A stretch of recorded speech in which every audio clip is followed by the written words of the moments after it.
नमस्कार, मैं हूं दुर्गेश शर्मा और आप देख रहे हैं स्वदेश 24x7 न्यूज चैनल। चलिए शुरुआत करते हैं आज के बुलेटिन की और नजर डालेंगे कुछ खास खबरों पर। चलिए रुक कर लेते हैं ग्वालियर की खबर की ओर, जहां जागृति नगर लश्कर स्थित नारायण वृद्धाश्रम में 27वां सर्व जातीय सामूहिक विवाह सम्मेलन 14 मार्च को आयोजित किया गया। आपको बता दें कि संस्था पिछले 27 वर्षों से हर साल इस सामूहिक विवाह का आयोजन कर समाज सेवा का कार्य कर रही है। सम्मेलन से पहले 12 मार्च को रिंग सेरेमनी और सगाई कार्यक्रम संपन्न हुआ। वहीं शुक्रवार को हल्दी मेहंदी कार्यक्रम आयोजित किया गया। इस कार्यक्रम में अग्रवाल समाज के प्रदेश अध्यक्ष कैलाश मित्तल, प्रदेश मंत्री खुशबू गुप्ता, स्वाति अग्रवाल और नारायण दास प्रजापति सहित कई गणमान्य लोग उपस्थित रहे और सभी जोड़ों को शुभकामनाएं भी दी गयी। साथ ही मुख्य विवाह समारोह 14 मार्च को होगा, जिसमें ऊर्जा मंत्री प्रद्युम्न सिंह तोमर, भाजपा जिला अध्यक्ष जयप्रकाश राजौरिया और कमल माखीजानी मुख्य अतिथि के रूप में शामिल होकर नव दंपतियों को आशीर्वाद देंगे। आपको बता दें कि इस आयोजन में विवाह करने वाले जोड़ों को गृहस्थी का सम्मान भी प्रदान किया जाएगा।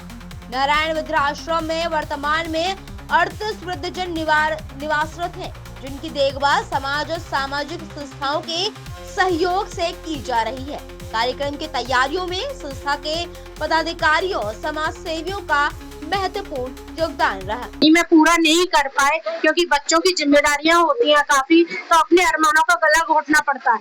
तो इस चीज के लिए इन्होंने बहुत अच्छा प्लेटफॉर्म बनाया है कि यहाँ पे वृद्ध लोग आए और उनकी जो बाकी की इच्छाएं रह रही हैं, खेलना कूदना, मौज मस्ती करना, गेम्स, तो सारी इच्छाएं यहाँ पे पूरी होंगी। तो मैं साधना जी को बहुत बहुत धन्यवाद देने चाहूंगी कि इतने अच्छे आश्रम का वो आयोजन कर रही है। और सारे जो वृद्ध लोग लॉन्ली फील करते हैं, अकेला फील करते हैं, उनके लिए एक कुटुंब परिवार जैसा मिलेगा और उनकी बहुत अच्छी देखरेख होगी। धन्यवाद।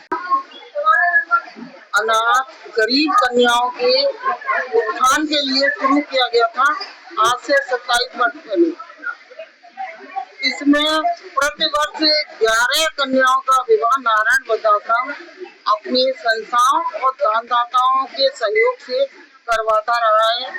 और आश्रम चाहता है कि जहाँ जितनी ज्यादा से ज्यादा कन्याओं का हम भला कर सकते हैं परिवारों का, उतनी ज्यादा से ज्यादा कन्याओं का हम इस आश्रम के माध्यम से विवाह संपन्न कराकर उनको आगे उत्थान के लिए रोजगार या अपने परिवार को संपन्न तरीके से चला सकें, ऐसा दहेज देखना चाहते हैं।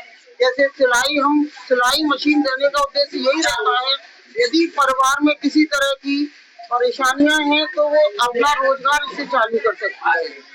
जो भी व्यवस्था करती हैं बच्चियों के भविष्य के लिए को सोच कर करते हैं। इसके साथ साथ जिन कन्याओं का हम विवाह कर चुके होते हैं उन कन्याओं को भी निमंत्रण दिया जाता है और उनको सम्मानित करता है। आश्रम को सम्मानित गिफ्ट दिया जाता है, लिफाफे दिए जाते हैं, पुत्री और दामाद के रूप में उनका स्वागत करते हैं। जी बिल्कुल, ये आश्रम इसी अपेक्षाओं की पूर्ति के लिए हमारी डॉक्टर लक्ष्मीगढ़ सासू माँ ने इसकी शुरुआत की थी कि अपने शरीर से वो जितने ज्यादा से ज्यादा लोगों का कल्याण कर सकती हैं।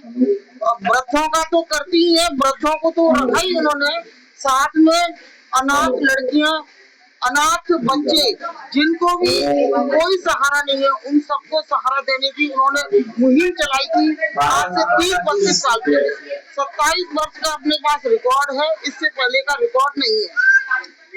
उन्हीं के वचनों पर चल करके मैं बहू उनकी डॉक्टर लक्ष्मीगढ़ की बहू साधना गर्ग, मैं इस कार्य को, उनके इस अधूरे कार्य को पूरा करने की पूरी कोशिश कर रही हूँ। मैंने उनके मरते समय उनको वचन दिया था कि आपका ये आश्रम आपकी उपस्थिति में जिस तरह से चला वैसे तो चलाना ही है।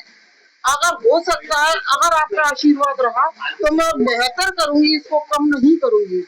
तब उन्होंने जाके प्राण त्यागे, उन्हें सुकून मिला और मैं अपने इसी सासू माँ को दिए हुए वचन की लाज रखने की हर संभव प्रयास करती हूँ। मैं एक घरेलू महिला हूँ, मैंने इस क्षेत्र में उनको वचन देने के आधार पर ही निकली हूँ। मुझे बोलना भी नहीं आता और ना ही किसी से सहयोग मांगने की मेरे को आदत भी नहीं है, लेकिन मैं इन बच्चियों के लिए अपनी सासू माँ को दिए हुए वचन की वजह से ये सब कर रही हूँ। और आप सबकी मीडिया के माध्यम से भी कहना चाहूंगी कि लोग इस आश्रम से ज्यादा जुड़े। हम आगे एक नवीन नारायण वृद्धाश्रम की नींव भी रखने जा रहे हैं, उसमें भारत माता का मंदिर बनवाना है। जितने ज्यादा से ज्यादा लोग इस आश्रम से जुड़ेंगे, वो इस कार्य में हमको सहयोग, आश्रम में वृद्धजनों को सहयोग और कन्याओं के भविष्य के लिए भी सहयोग प्रदान करेंगे। हम चाहते हैं कि ज्यादा से ज्यादा लोग इस आश्रम से जुड़ें। यहाँ की संचालिका साधना गर्ग जी ने पर वो ये कार्य को आगे कर रही है। अभी सामने ही क्षेत्र की जगह लेकर उसमें ऐसे वृद्धों को सहारा देंगी जो पेड पैसे देके या बिना पैसे देके, जैसे है उनके बच्चे बाहर है, अमेरिका में, ऑस्ट्रेलिया में, लंदन में या यहाँ भी कहीं बम्बई, पूना है, उनको देखने वाला, सहारा देने वाला कोई नहीं है, कोई केयर टेकर नहीं है, ना खाने की ना पीने की, वो नहीं आ पाते। ऐसे वृद्धों को यहाँ सहारा दिया जाएगा। उनको दिन भर का केयर टेकर, खाना दाना, हंसने खेलने के लिए मनोरंजन का साधन, सब कुछ यहाँ मिलेगा। अपने घर जैसे, अपने घर से भी ज्यादा ऐशो आराम से यहाँ अपना पूरा जीवन यहाँ व्यतीत करने की